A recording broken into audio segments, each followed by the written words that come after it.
வணக்கம். இது திண்டிவனத்தில் நம்ம போட்டு கொடுத்துருக்குற ஒரு 3 HP surface pump, mono block pump.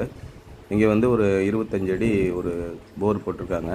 அதில் mono crystalline panel 550 watts 6 panel வச்சு 3000 வாட்ஸ் கொடுத்து, அதிலேருந்து ஐஎன்விடி டிரைவ் கொடுத்து ஒரு 4 ஏக்கர் இந்த மாமரத்துக்கு போகிற மாதிரி ஒரு 1000 அடி 1200 அடி இந்த பம்பிங் தள்ளுற மாதிரி பண்ணி கொடுத்துருக்குறோம். இப்போ நீங்கள் பார்த்துருக்குறபடி இந்த 2.5 இன்ச்சு குழாயில் நல்லா ஃபுல் ப்ரெஷராக தண்ணி வருது.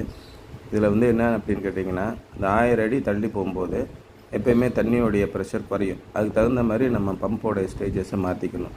இப்போ 3 ஹெச்பி மோட்டார் அப்படின்னு வந்துருச்சுனாலே டெலிவரி 1.5 இன்ச்சு டெலிவரி இருக்குது, 2 இன்ச்சு டெலிவரி இருக்குது, 2.5 இருக்குது, 3 இருக்குது. அப்போ நம்ம தூரமாக போகும்போது மோட்டாரை நம்ம தூரத்துக்கு தண்ணி எடுத்துகிட்டு போகும்போது அதுக்குரிய சரியான பம்பை நம்ம செலக்ட் பண்ணணும். இங்கே இருக்கிற மோட்டார் சிங்கிள் ஃபேஸ் மோட்டார் கிடையாது. இது சோலாருக்குனே உரிய வைண்டிங் உள்ள 3 ஃபேஸ் மோட்டார்.